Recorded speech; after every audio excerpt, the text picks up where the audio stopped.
Are you new to fighting games and finding yourself overwhelmed with the thought of learning about the ins and outs of frame data? You're definitely not alone, but I'm actually here to challenge you, because I'm of the belief that most players, even new ones, are more familiar with the core concepts and uses of frame data than they themselves even know. Let me start with an example of what I mean. In this clip, the Ryu player is simply spamming fireballs. Nothing more, nothing less. Even if you're new to fighting games, I find that you have an inkling of what you're supposed to do in this kind of situation already. So, let me ask you, what would you do in this situation? I'd wager that most of you would say to jump in at the Ryu player so that you go right over his fireball. This lets you start up your offense instead. And, as you can see here, that is a possible solution. But why does this jump in actually work? That is where the frame data comes in. Before I actually explain it, let me give you the opportunity to answer that question yourself. Is it A, because the Ryu player wasn't even trying to block the jump in? B, because the Akuma player's attack started up before Ryu's animation finished? Or C, because special attacks are designed to always lose to normal attacks? If you answered B, then you've already got a grasp on some of the basic concepts and applications of frame data. If you didn't, that's okay, because we're going to explore this a bit further right now. So, as we just learned, the reason that this jump attack works is because Ryu's Hadouken animation wasn't fully finished just yet. Frame data, at its very core, is literally a breakdown of the animations from start to finish. When you perform an attack in the exact same scenario over and over, it will come out the exact same each time. This is because it's a predetermined animation, and we use frames to measure the length of these animations. Fighting games run at 60 frames per second, so a single frame of an attack is the equivalent to 1/60th of a second. Instead of using fractional seconds to explain how fast a move is, frames are a much more convenient way of conveying that information.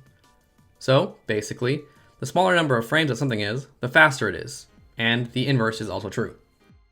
Before we go further into details, let me present another scenario to you. I'm going to show you two different attacks. I want you to see if you can tell me which one is slower.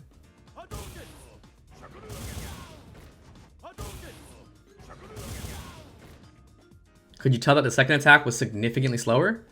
Let's take a look at them side by side and you'll be able to see the difference much more clearly. So, time for another question that's more to the point. Why is this move slower? Is it A, because the animation takes longer before the attack hits? B, because the characters are further apart so it takes more time to reach?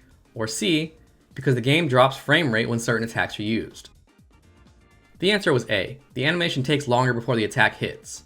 And again, I'd guess that most of you chose that answer. This is another one of the core uses of frame data.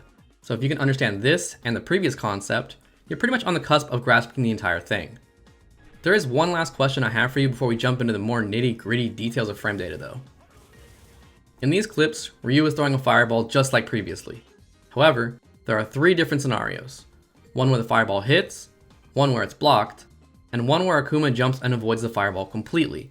My question for you is, in these three different scenarios, does Ryu's fireball animation change, or is it the same animation in each of these cases? If you answered that it was the same animation in each of these examples, then you answered correctly. There is no change in the animation of Ryu throwing out his Hadouken in any of these. The only thing that changes is what happens on Akuma's end. There are different animations for when he gets hit, or when he blocks the fireball. And if the fireball misses, he just carries on with whatever action he was previously doing, which in this case was a neutral jump. Combining this information with all of the previous, we can now get into the more technical side of how to read frame data. Depending on where you're getting the information from, frame data sheets can range from being really simple to being a complete stimulus overload. At a beginner level, I'm going to tell you that I personally don't think you need to know much more information than what's given to you in three columns: the startup, the frame advantage on hit, and the frame advantage on block. I'm going to go over these three, but I'm also going to give a brief explanation on recovery and active frames. So, let's go back over the examples that we've already been through, and let's see the frame data in action. In this example with Akuma, we went over how the attack on the left's animation took less time to hit than the one on the right's. In frame data, this is what's referred to as startup, the amount of frames any particular attack takes before it hits. Faster attacks will have less startup frames than slower attacks. The frames of animation where the attack actually has a hitbox and can hit the opponent are referred to as active frames. In our example, the Hadouken is technically active until it was off the screen, whether that's because it hit, was blocked, or because it eventually just trailed off the stage. Different moves will have varying amounts of active frames. The remaining portion of an attack after these active frames are what's known as recovery. This is a period of the animation where a character cannot perform additional attacks or movements until the animation is completely finished. In our example, the recovery frames are the reason that Akuma's jump in hits after he's jumped over Ryu's fireball. Ryu is in the recovery frames of his animation, so he's unable to block in time. Hitting an opponent before the recovery frames have completed is what's referred to as a punish. We've already discussed that Ryu's fireball animation does not change depending on it hitting, being blocked, or missing. This includes the recovery frames of his attack. What does change, however, is the amount of frames that Akuma is locked in his animations depending on if he got hit, blocked, or jumped over the fireball. When a character gets hit by or blocks an attack, there are animations for these scenarios as well. These are referred to as hit stun and block stun respectively, and similarly to the character that threw out the attack, the other character cannot take any actions until these animations are finished. This is where hit advantage and block advantage come into play. As a whole, frame advantage is just a measurement of which player can act first between the two after an attack interaction has occurred. Whether the attack actually hit or was blocked changes the amount of advantage that either player can have, but it's always just a calculation of the difference between the two characters recovering from their animations. When Ryu's fireball hits like this, both players still have to wait until their animations finish. However, in this particular scenario, Ryu covers just a few frames slower than Akuma. I have this demonstrated by having both Ryu and Akuma perform a neutral jump as soon as they can after the fireball hits.